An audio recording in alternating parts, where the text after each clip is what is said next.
Drop something. Folks, if you own this car up here, you need to get it out of here now. Should move it to the normal parking lot or it will be towed away at your expense, and it's not cheap.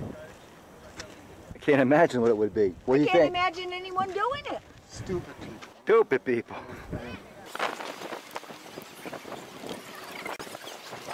1968. So that's showing your age for a few of you. And you're probably wondering what the firefall is.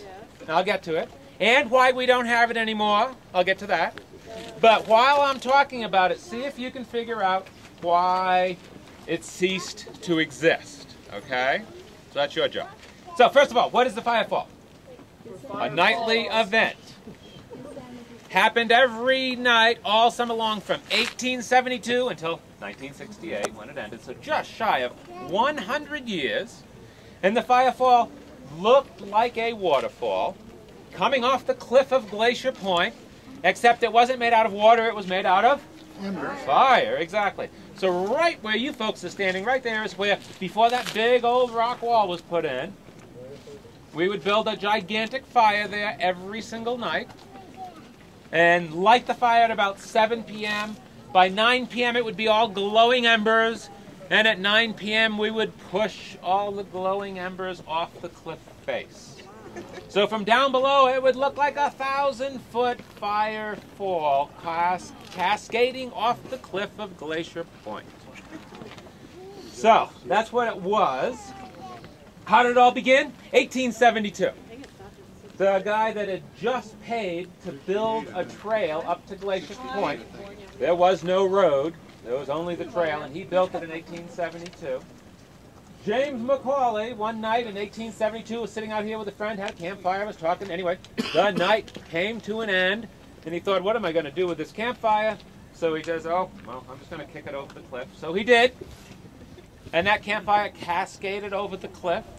People the next day said, ooh, do it again. That was great. So he built a bigger fire and kicked it over the next night. People said, oh, do it again. I mean, this went on. Well, James McCauley, being quite the entrepreneur, I mean, he spent $5,000 of his own dollars to build a trail to collect $1 for each person to use it. So it was going to take quite a few years to recoup his expenditure. Anyway, quite the entrepreneur, he said, well, I'm not going to do this firefall for free. So he would have his kids hike to the valley every day, collect as many pennies and nickels or whatever he could get from all the campers, and the more pile of money that the kids came back with, the bigger the firefall he'd build. Well, the firefall grew and grew in fame, got to be more and more sought after. People would come into the park just to see the firefall. So sure, in the 1870s, just a few people in Yosemite anyway, a couple thousand people for a whole entire year. We got more people at Glacier Point in one day than the whole park got in a whole year back in those days. So as the time progressed, coming up to the 40s and the 50s and the 60s, thinking of all the millions of people coming into the park then, well, one, guess how many people might be watching the firefall at any one time? Thousands, exactly. So they would all go into the valley and would just go out into the meadows and bring their picnic or their beer or whatever, and just everybody, I mean, every single meadow in the valley was completely full of thousands of people every single night. What do you think that meadow looked like the next morning?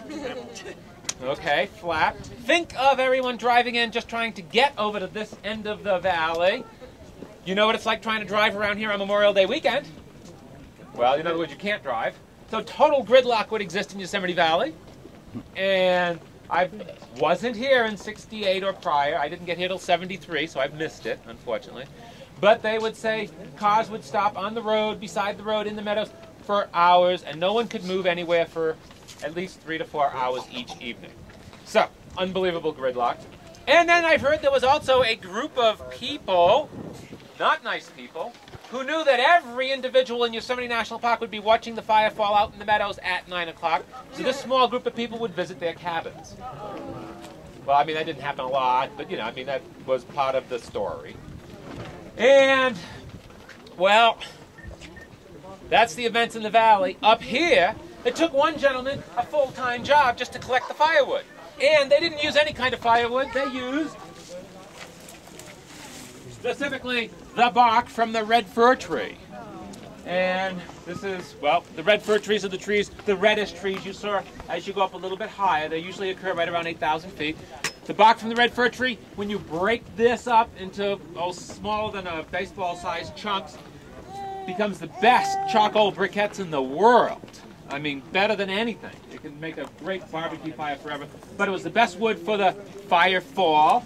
Don't anybody touch this. I'll need it tomorrow. And so one person, his whole entire job, I met the guy. He had retired when I met him, but his job was to go along the road, go in, all the dead trees, peel the bark off the dead trees, bring the firewood back. I mean, the fire they'd made each day was at least the size of this rock, if not bigger. So, I mean, that was a lot of wood for every single day, all summer long for 100 years.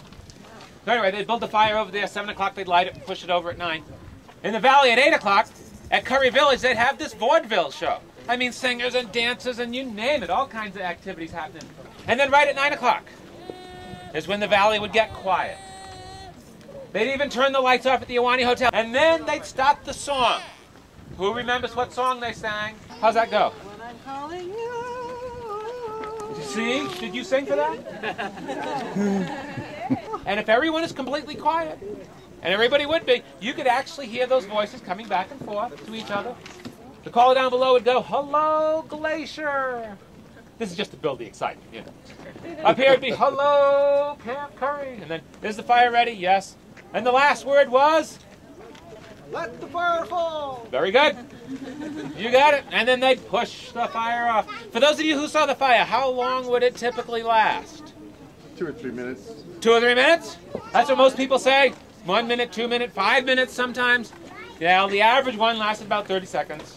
But, the memory, it's like you do a hike that's a 1,000-foot climb. By the time you get home, it's a 2,000-foot climb. 10 years later, it's a 10,000-foot climb.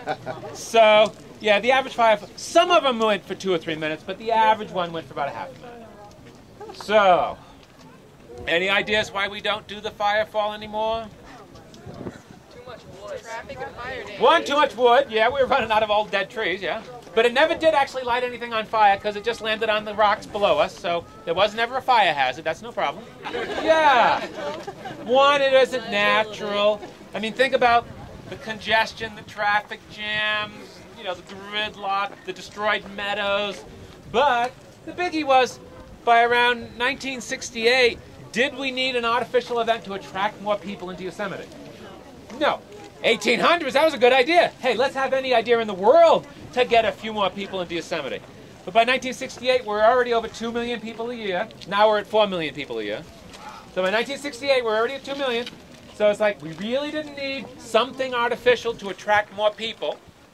And did we really want people coming in to see an artificial event when there seems to be quite a few natural things to look at?